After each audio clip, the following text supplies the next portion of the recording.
What is going on, everybody? Depraved Slasher here. We are back with another music. Not music. Other. With another reaction. What culture reaction? What culture horror reaction? I'm Depraved. Yes. I'm Hellcat. Together we are HellaDepraved, and here for it. All right, so this is 10 horror movies with terrifying surprises. Yes.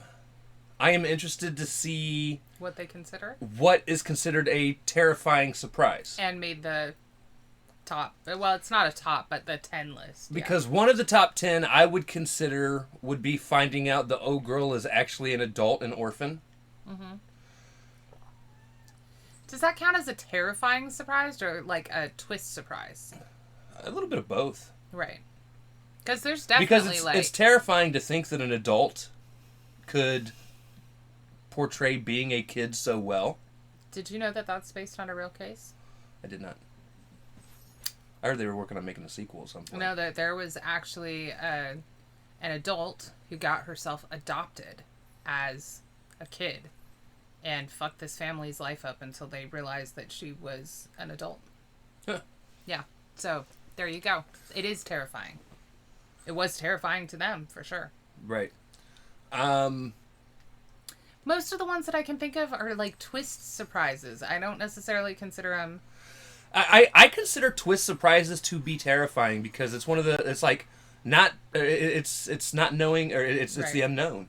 It's... Yeah. You're unknowing of what's going on, and then all of a sudden you find out, and it's like, holy one of my shit. favorites is The Others. Right. Finding out that they're all ghosts in the end. Yeah. Well, and the people that they're seeing are the actual live people. Are new tenants. Yeah. Yeah. So, I mean, sorry there. Little spoilers if you haven't seen it. Still worth watching. Forget I said anything. Go watch The Others. Yes. But yeah, stuff like that always hit, well, and when the twist actually gets me, like I haven't figured it out, that's when it's like, oh, that was good. That was good. I'll give him that. Right. So, okay. All right. I hear you crying. I don't care. Our cords are safe. That's all that matters right now.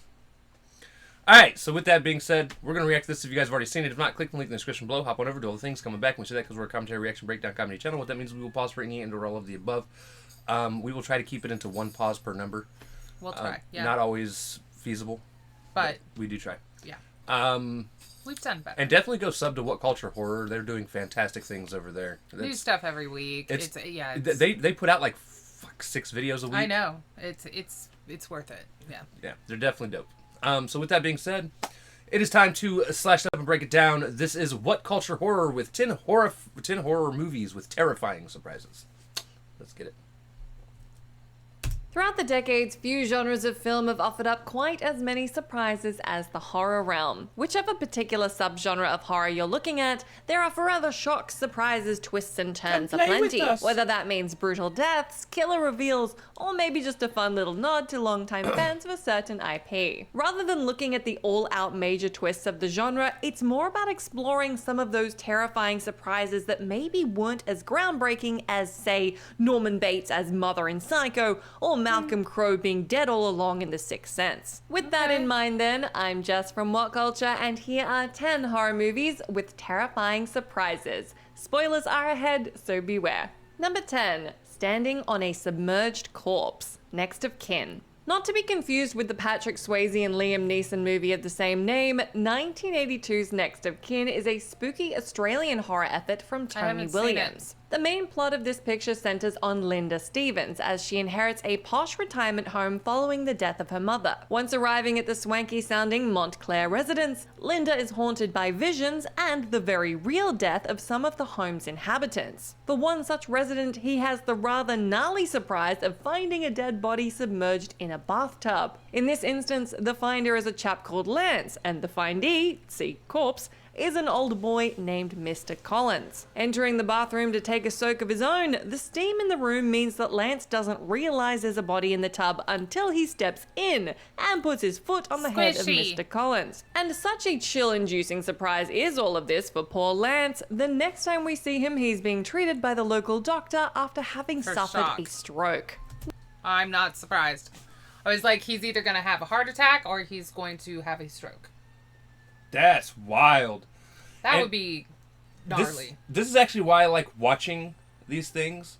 That is now a movie. If I see it come up, I may be more interested in watching. Right, because some of these are older movies that I have never heard of. I'd heard of the Patrick Swayze one, and I was like, that's not a horror movie, but her mentioning it's an Australian, I had never heard it. And honestly, inheriting a home that was used as a resident retirement home actually is a great premise for a horror movie. And now that you know that they do bloated body scenes, right? That's, that would be gross. It'd just be gross, people. Yeah. Number 9, Seductive Succubus, VHS. Right, the right. first of 2 anthology movies. Yo, okay, I want you guys to... There's 3, by the way. VHS, yeah. The reason why this excites me, I hate, generally speaking, I hate found footage movies. They are so cheesy Right. and not well done. I don't do well with them because they're first person. Like, and I'm talking like I absolutely Footage. despise Blair Witch Project. It is the most boring movie I have ever had the displeasure of sitting through. I had to hear it. I couldn't watch it. But the VHS movies, Were really well done. they did so well with all 3 of them. And honestly, It's- I was able to watch them too, which is saying a lot. It's not like they struck gold and like one of the 3 are good. No. All 3 of them are Were really fan-fucking-tastic. And then this movie spawned another movie that I would love to find again. I hope they mention it here because I can never remember what the name of it is. I'm trying to Google it. Right. But the demon lady that appears in one of the shorts got her own movie, and it wasn't a found footage movie. Oh, cool. Okay. And it was actually very well done. So Okay. I'm glad this is on the list. Number 9, Seductive Succubus, VHS. The I think first it's of about 2 her, anthology actually. movies to be included here, 2012's VHS has a hugely memorable opening story. Getting the ball rolling with this 5-short offering, it's David Bruckner's Amateur Night. Here we have friends. Vi kommer att ta honom. Jag lovar. We're going to get him. I promise. This is actually the Yeah. one that has the spinoff Yeah. because it's her, and she actually comes back and replays the role. Oh, that's cool. I haven't seen this spinoff. Rolling with this 5-short offering, it's David Bruckner's Amateur Night. Here we have friends Clint, Shane, and Patrick renting a motel room with the intention of hitting the local bars, bringing back some ladies, and recording all of this action using the underhand camera and microphone that have been eerily installed into Clint's glasses. By the Creep. time the trio have made it back to their room, they've got Shy Lily and Wasted Lisa in tow. While Lisa passes out, Lily undresses and the other men move to initiate a threesome. In a massively surprising moment, Lily sprouts fangs, kills Shane, rips off Patrick's dick and drinks his blood, attempts to perform oral sex on Clint, grows wings, and takes Clint up to the skies as this found footage style short comes to a sudden halt. While these 3 fellas had gone looking for a good time, what they instead got was the tables turned on them by finding a succubus-like good demonic time. creature whose sole purpose was to find a mate. Number 8, Porn. I am so bummed She they had a didn't great mention time. the fucking spinoff though. Sorry. Well, you know. But yeah, that's probably, to be honest, the most memorable story in all 3 of them. It was a damn good way It's to a start hard way to one to forget, it. Right. And they picked a girl that both does look attractive but weird. She looks slightly off or alternative, which I don't think. She's cute as hell to me. Which also could just be played into how well she was acting. Right. Because she's doing the whole, like... Well, yeah, she has the wide eyes, but I mean, she is bar hopping. You don't know what she's on, that kind of thing. But on the other hand, she has a very like kind of pixie-like, innocent look to her as well. So she I think she played it well. Porn Flakes. I have not. I've never heard of the movie Mum and Dad. Yeah, Interesting. Brit. Flakes, Mom and Dad. Stephen Shields' Mum and Dad is a brutal, unrelenting film that is a tough watch at times. All starts off so calm and normal in this 2008 picture, with Heathrow airport cleaner Lena finishing up her shift and getting ready to head home. After missing the last bus, Lena is told by co-worker Birdie that her father will drive Lena home if they walk to Birdie's house. It's here that things take a turn for the eerie, with Lena knocked out and drugged as soon as she enters Birdie's home. Simply known as Mum and Dad, the heads of the family here are some properly fucked up sorts, as Lena is dressed up as a child, tied to a chair, has her body mutilated, and has a soundtrack of chilling screams coming from the other rooms in the house. If this wasn't distressing enough, to add a further layer of bizarre proceedings, Lena is surprised at breakfast time when the family are collectively watching pornography while chomping on their cornflakes and toast. Being honest, Mum and Dad is full of plentiful other terrifying surprises, ranging from other family members to sexual assault to several deaths, but Cornflakes is absolutely one of the most jarring. Number 7. I am now interested in watching that movie. Start your day right? I love foreign movies, foreign horror. I mean, I actually feel like most foreign places do horror better than we do. They honestly do. And it's funny because it's right, Heathrow Airport is where we flew in and out of all the time. So, like, location-wise, I'm familiar with it. But, I have to look into you that. know, start your morning the right way. Pornflix. Yeah, you know, as a family. Because the family that watches porn together apparently abducts and assaults people together. You know, it's a thing. Right. All right. Halloween 4, Return of Michael Myers was a decent movie. From victim to sidekick. 7. From victim to sidekick. Halloween 4, The Return of Michael Myers. When looking across the 11 Halloween movies to date, one of the true highlights of the franchise is the final few seconds of Halloween 4, The Return of Michael Myers. There, having spent the entire picture stalked by her uncle Michael, young Jamie Lloyd shockingly stabs her foster mother with a pair of scissors, before a shrieking Dr. Loomis howls in horror at the visage of the bloodstained Jamie, proudly showing off her handiwork. This was a massive surprise and a hugely shocking way to conclude Halloween 4, with audiences led to believe that Jamie was following in the murderous path of the Shape. While that caught the characters of The Return of Michael Myers off guard, this shocker ultimately fizzled out to nothing. Following Halloween 4, there were tentative plans in place to have Jamie either work alongside her infamous uncle or outright take over for him. Thankfully, neither of these plans came to fruition, although that meant that the impactful final shot of The Return of Michael Myers was all a tad confusing by the time Halloween 5, The Revenge of Michael Myers largely chose to ignore Jamie's brutal assault and instead turned her into a mute. Yeah. I enjoy the ending of that one. I really do. And it was definitely one of those moments that you remember even out of all the Halloween movies.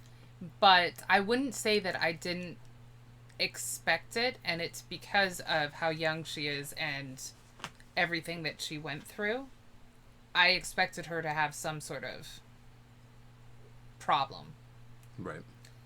But unfortunately, this franchise in particular tends to just write off what they did in the previous one. I was upset that they did not continue, at least with that as being like a sideline type thing. Right. No, I've got issues, quite a few of them, with Halloween franchise. Right. Everything from like, we're gonna get up, like, I hate that it's like we're gonna get up to this point, and then we're gonna be like, all right, let's start all the way back over. Except we're gonna pick up from where like one left off. Right. And then they build it up some more, and now they're retconning it again. Right. And they're like, all right, this is everything that's happening after 2. Like, fucking quit it. And they have some really good moments like that they could have made something. It's like I talk to people all the time, especially at work. Everyone loves 2018's Halloween, and they're so excited for Halloween Kills that comes out next month. Right. And don't get me wrong, we're going to watch Halloween Kills. We'll probably even do a review on it. Right.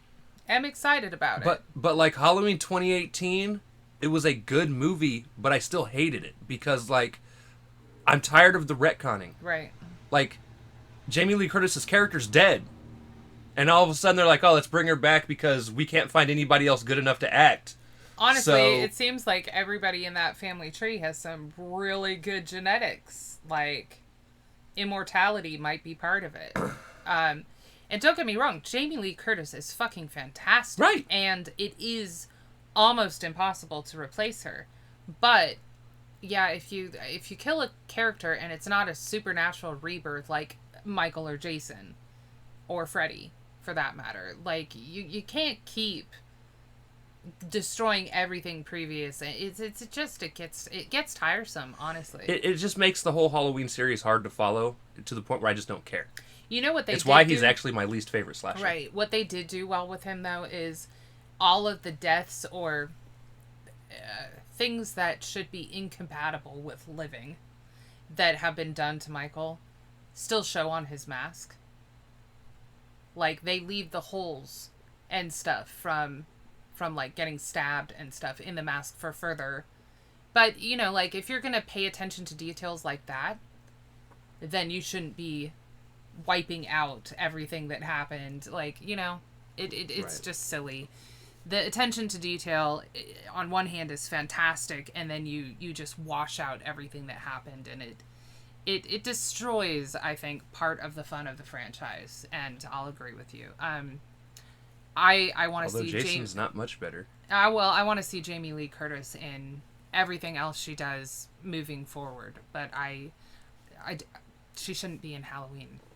Just because she's a dead character, not because... Well, that's why they retconned Yeah. it. They were like, okay, so we're going to start off after 2 now.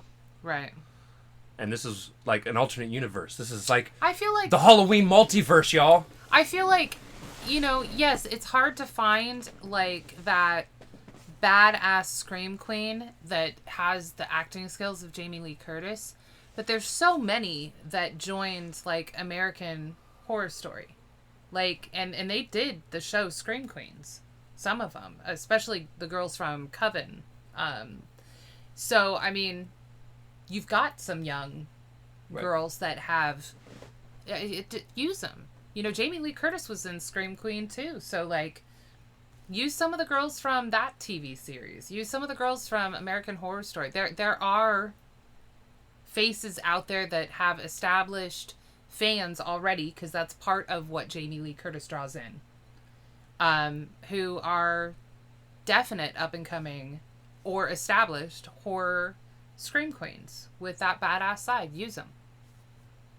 Right. But yeah, you're right. It's kind of the same thing with Jason, except for they don't tend to tell you just forget all this stuff. They just do resurrection after resurrection. Right, they with just him. resurrection was like, all right, he's going to go kill a bunch more people. Yeah, but exactly. They're not like, forget everything before it, which at least I'll give them respect for that, which honestly is why if I were to rank those 3, it would be Freddy and then Jason and then Michael. And, Which is how I have him as well. you know, yeah, so. Number 6. Hooking up with a corpse. Terror Train. 1980s Terror Train is a picture that has a deranged masked killer tormenting a group of college kids during a New Year's Eve party that's bizarrely being held on a train. As for said killer, that's former classmate Kenny Hampson, who'd been locked up in a psychiatric hospital for the past 3 years. For those wondering why Kenny had been locked up during those years, that's because the poor fella had an absolutely horrendous prank pulled on him. A prank so traumatic it caused him to have a mental breakdown and ultimately vow revenge on those who'd wronged him. The opening scene of Terror Train sets all of this up, with the mild-mannered Kenny lured into a room on the promise of getting laid. It's Jamie Lee Curtis's It is Alana every- who's reluctantly convinced to trick Kenny into said room, and it's only once the lights are turned on that Kenny has the truly awful surprise of discovering that he's been Mike, my son. This is a probably, really he's in trouble. young I got- Jamie Lee Curtis.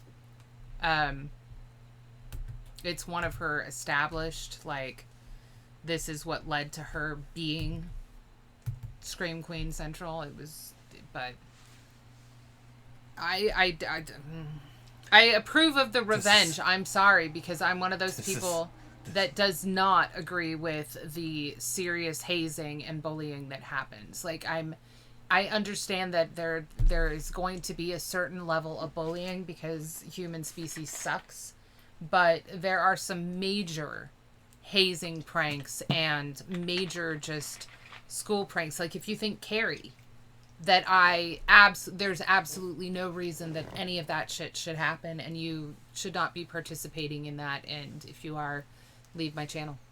Right. Yeah. Lights are turned on that Kenny has the truly awful surprise of discovering that he's been fondling a mutilated dead body. Yep, dead body, like a proper corpse. While Terror Train doesn't reveal its masked killer's identity until its final act, you find yourself genuinely hoping that it is Kenny carrying out these murders, since he more than deserved a little bit of revenge. Yep. Number 5. Yo, Thank you. so that is almost the story of Until Dawn. Oh, there's quite a few that are. Yeah. It was because Until Dawn was a group of kids staying at a house one weekend, and one of the kids gets told to go up to a bedroom because the girl that he likes is going to be there and ready for him. Mm-hmm. Now, she was up there, but everyone else was in the room as well, hiding. Right. And it ended up being a prank. Although she ended up dying shortly after that happened. Right. But her brother ended up being the killer. Right. Revenge because she died. And but he was a part of the group that was at least in the house. Right. He was not in the room with them. Right. He wasn't part of the original prank. Right. I mean, but you think about, like, Carrie's a good one. They set her up to become homecoming queen. They set her up with the date, who honestly seems like the date had empathy and took some pity and realized she was kind of cute and a cool chick, but she still got the prank pulled on her. I don't understand the necessity for that. Now, level. if I remember, though, he wasn't a part of the actual prank. No, he wasn't. I mean, like, his was more of a... it was a pity date. Well, his was he was told by his girlfriend. She was like, look, we fucked up. Yeah, it was a pity date. And I need you to take her to homecoming. And, yeah, so... And show her a good time. Yeah, it was a pity date. Which, again, like I said, he finally kind of clicked in that, like, she was actually a semi-cool chick and undeserving of all this treatment. But, yeah, he wasn't clued into the main prank that took place. But he still died for it, though. Yeah, and... But people wonder why kids develop all these problems, anxiety, social anxiety, depression, yada, yada, yada. But then also why there's kid-on-kid violence. And it's like, have you not watched any horror movies? Like, and granted, a lot of us, unfortunately, don't develop telekinesis and pyrokinesis like, you know, Carrie. But some of the hazing pranks that you read about for joining a fraternity, mostly sorority, a little less so, are awful. Just awful. We don't even put most prisoners of war through that kind of shit. Right. So, I mean, what are we doing? Why is this funny? Right. So, yes, we do root for the Kennys and the Carries. Right. Now, I am super stoked to see that this is also on the list. So, I actually like the Urban Legends series. It gets shit on as a whole. The first one's definitely the best. Yeah, I think that they peter out in terms of, like, they get a little bit more dull as they go on, but they're decent. I really liked the Bloody Mary one. Yeah, no, I think they're actually pretty decent. I think this one. No. Or maybe it was the one after this one. Did they do? Because I think it was Urban Legends Final Cut, and then Urban Legends Bloody Mary. Okay. I don't know. I don't remember. I mean, like I said, they kind of hit or miss for me a little bit in terms of, like, are they boring or not, but overall I like them. A Dangerous Alliance, Urban Legends Final Cut. Where Urban Legend's final cut is concerned, the fun surprise waiting at the final moments of this picture is a potential working relationship between the killer of this follow-up offering and the killer of the original Urban Legend film. In this 2000 sequel, the major reveal is that Professor Solomon is behind the fencing mask getup of the movie's Big Bad. It lazily explained how the Mad Professor wanted credit for a much hyped student film. As is often the case, Solomon is eventually taken down, being shot in the gut and left wheelchair-bound in a mental institution. It's here, though, that Final Cut serves up a fan-pleasing surprise, with it revealed how the nurse looking after Solomon is Brenda Bates, the killer of the first film, who excitedly proclaims how they've got a lot in common. While a terrifying unholy alliance between these two seemed like it was going to be on the table, sadly Urban Legend's Bloody Mary... Is it bad I forgot he was in this movie? I forgot he was in this movie too. I forgot he's been acting this long. I know. decided to leave them behind and instead take a supernatural path when it was released in 2005. Number 4. Which actually wouldn't have been a bad thing if they had circled back. Because I do remember the ending was honestly the best part of that whole movie. And it was an exciting kind of idea. And I feel like they could have done Bloody Mary as a offshoot, you know, and cycled back to the idea of the two killers teaming up. That would have been fabulous. So, yeah. Jaws. Dun-dun. And yes, I love Jared Leto as an actor. And you guys can all... Huh? Dun-dun. Oh. I agree. Y'all can kiss my ass. I thought he was a fantastic Joker. I love Ghetto Gangster Joker because it's so much more just different. I wish that they had allowed him to be him, to do the Joker the way he wanted, because you know you listen to a lot of what he said and he was like, no, like I prepared for this forever, and he's one of those super like method character actors, and they either cut or changed a lot of what he had actually done. I would love to see what he brought to the table, like unedited. Like I'd love to see what he creatively thought of. And I agree with you. I mean, like, Joker is honestly, he's supposed to be a smart cookie, but completely psychopathic and off the wall. And I feel like gangster pimp Joker honestly just brought another facet of his almost schizoaffective personality to the table. Right. Why couldn't that be acceptable? Granted, he wasn't in much of the movie either. So I feel like people didn't give him a chance. But he's a fantastic singer. He's been a fantastic actor forever. The Leto twins were hot shit back when I was in high school.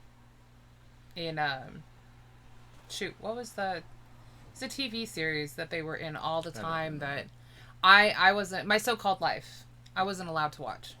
I didn't even try to. It was like Claire Danes from the Romeo and Juliet remake, and the Leto twins, at least one of them. But anyway, he's good at what he does. So yeah. All right, Jaws, one of the most overrated and boring movies that I've ever seen. Let's get it.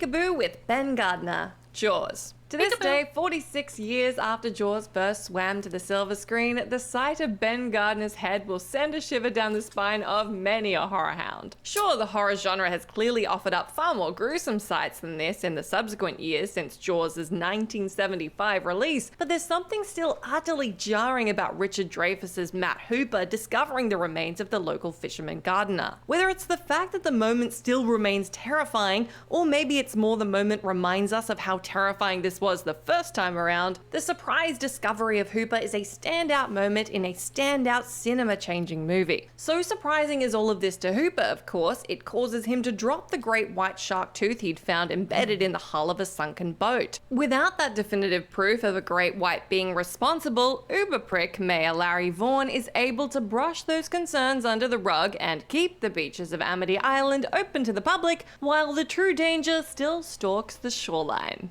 Number 3, your adopted... Yes! Yes! Sorry. Yeah. I understand that it was cinema changing. I do get that, guys. It's just so boring. Yeah, I 100% respect the legend of it. and will never doubt its legendary status. It's all the new craft that went into making it and changed the scope. Yeah, it's in the same realm for me as like Exorcist, right? I fully understand why it is a legendary movie and why people were truly scared and everything that goes with it. But just me, as somebody that has gone back and watched it as a teenager, both of them, and actually and then again as an adult, we actually own Jaws. I bought it for like $2. We watched it this past year. Right. Yeah. They're just boring to me. Like, and keep in mind, like, we stayed awake the entire movie. We discussed it, you know. It's just, I don't know. And I'm, I guess, inured to horror movies enough that, like, seeing a head float by, not particularly surprising to me. But, yeah. I called that this was in it. That's I'm glad they did this. That makes me happy. I'm surprised to see that it's I'm surprised it's on the list because I mean there's so many things they could have used. Right. But now that it's on the list, I'm now curious as to what's above it. Right. Okay. So The child is a 33-year-old woman, orphan. When talking about major surprises served up by horror movies, few things can top finding out that the supposed 9-year-old girl you've adopted is really a 33-year-old woman. That was the shocker at the core of 2009's Orphan, with the Colemans on the receiving end of this jaw-dropper of a discovery. For Kate and John Coleman, they opt to adopt young Esther after the tragic stillbirth of their third child, and the arrival of Esther soon starts to cause cracks amongst the Colemans and their 2 other children. Esther's rampage of misdemeanors see her steal flowers from the grave of the family's lost baby, break her own arm and blame it on Kate, convince everyone the recovering alcoholic Kate has hit the bottle again, try to burn her adoptive older brother alive, and then attempt to suffocate him while he's in hospital, and she even tries to seduce her adoptive father John. By the time the penny drops and Kate discovers that Esther is really 33-year-old Lena Klammer, an Estonian woman suffering from a hormone disorder, it's too late, as her husband has been fatally stabbed by this crazed figure, and she herself ends up in an icy battle to the death with this imposter. Number 2. I fucking love that movie. That's a fantastic movie. Orphan, not The Shining. Now, and like I said, I'll show you the article afterwards. It's based on a true story. Again, it's actually probably one of my top 10 to 15 favorite horror movies all time. Right. Because it's even still one of those, after you know the twist, going back through and watching it's still a delight. It's horrifying, yeah. Yeah. Like, well, and here's the acting was superb. The the actual cinematography itself was fucking fantastic. It's got costume. It's got everything. the lady from the Conjuring movies in it. Yeah. She's a hell of an actress. Right. It's just, oh man, like I remember the first time obviously nothing's ever going to come as close as the first time you watch it. Like, the first time I watched it, I remember when you find that out, and they kind of give hints and clues throughout the movie, kind of like other movies do. Here's the thing, okay. Based on the trailer, which I did see first, and knowing that was a real story, I had my suspicions. Especially with the seduction scene. Right. And just the intelligence level of what's supposed to be a 9-year-old child. And I was ecstatic when we got to the twist and I was correct. And that they had done such a superb horror movie based on it. I was like, I'll agree with you. That is one of my top 20 horror movies. And I still love watching it because they did such a great job with all of it. The cast, the costumes, everything. It's a fantastic watch. You and I may have to go through and do like a top 10 or top 20 horror movies for us. Oh, that's going to be hard. There's so many different... We'd also do our separate lists. There's so many subgenres. And yeah. All right. Curiosity That Killed the Jack. Fun. 2. Curiosity Killed the Jack. The Shining. Technically, it was freezing temperatures that killed Jack Torrance, but hey, that's not quite as catchy as the title of this entry. A wee while before he ended up frozen to death in the garden maze of the Overlook Hotel, The Shining had Jack Nicholson's Jack get quite the surprise when he found himself exploring room 237 of this lavish locale. After Jack's son Danny is left bruised following a visit to that room, the insanity descending Jack finally relents and checks out the room for himself. There, he famously thinks his luck's changed as he's greeted by the visage of a beautiful naked young woman who steps out of the tub and makes her way over to him. While this seemed like a pleasant surprise for the crazed Jack, far from a pleasant surprise for him was seeing this woman turned into a decaying old woman looking to suck on his face. Shortly after this, Nicholson's character ends up hitting the bottle hard, which only accelerates his descent into madness as the Overlook fully starts to corrupt him and has him planning the death of his wife and son. I will actually say that moment is extremely fucked up. It is. But Honestly, I feel like when his son discovers the floating body is a little bit more fucked up, just because you think about a kid of 6 or 7 finding her. Shelley Duvall is a hell of an actress. So is Jack Nicholson. honestly, the kid did well. The kid was fantastic. All of them did fantastic. The acting itself was not my complaint. It was with such the movie. an incredible cast of characters who honestly fit the personas of the characters incredibly well. And then Kubrick fucked it all up. Now, I'm not saying that The Shining, this version of it, is not a standalone on its own. Because if he had done it under any other name, it would have been a knockoff of the book, but nonetheless, it would have been okay. But this is not it's not the book. And the premise of King's book with the Overlook and the hauntings in it and how the hotel itself is an entity that corrupts Jack, it's just not there in Kubrick's. Like the miniseries, if you guys ever get the chance, it's called The Shining, is like 6 or 7 hours.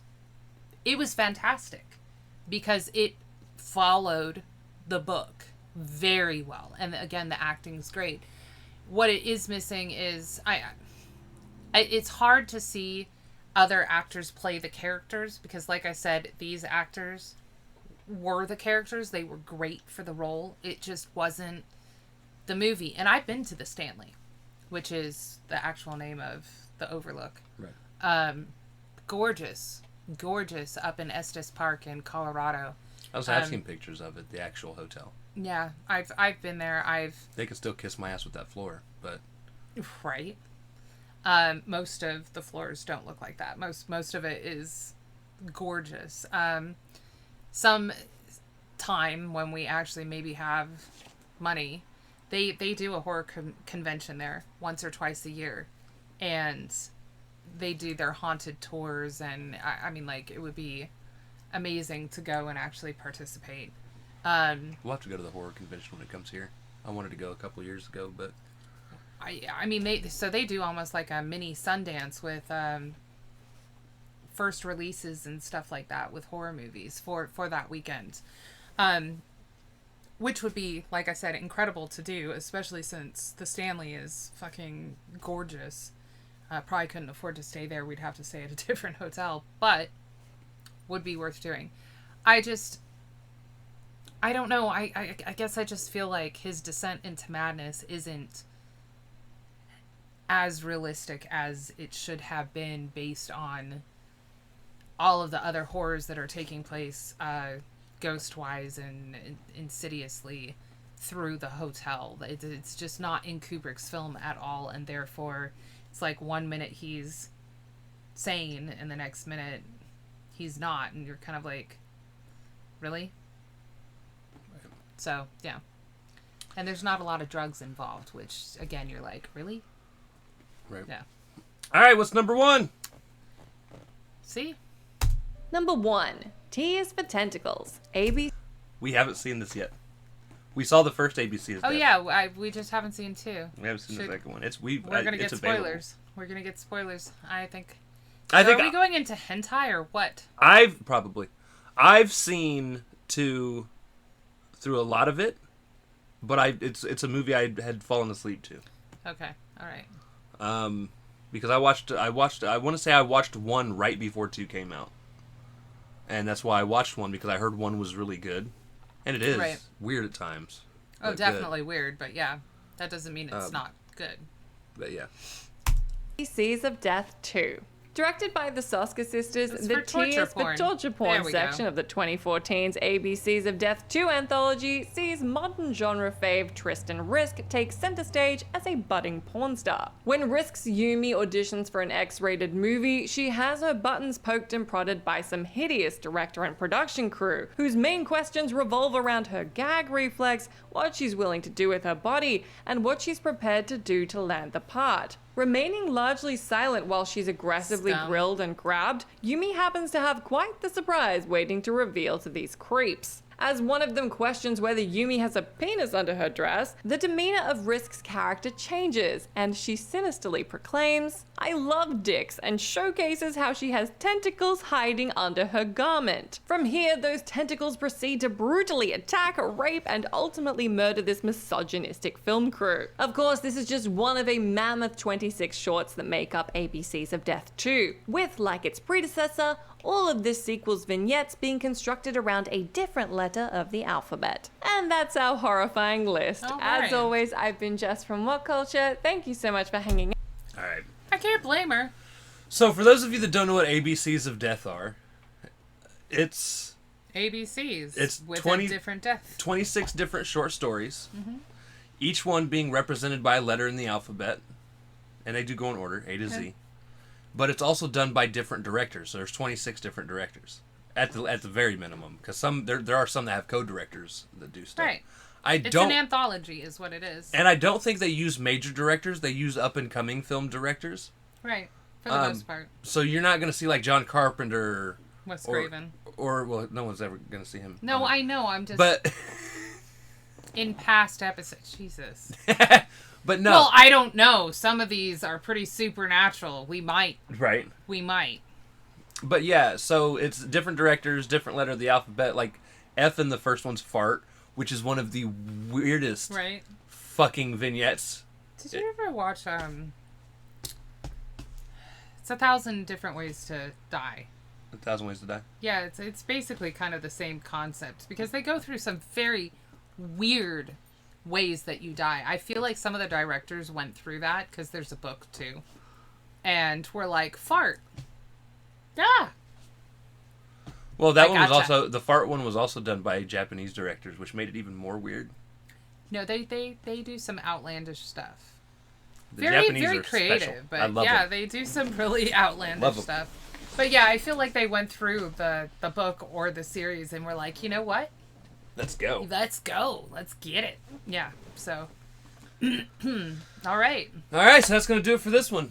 If you guys liked the video, slash that like button, subscribe, ring the bell for I notifications. gotta say, this is one of the ones that, like, I agree. Yeah. Pretty much the whole way through. Like, they did a really fantastic job.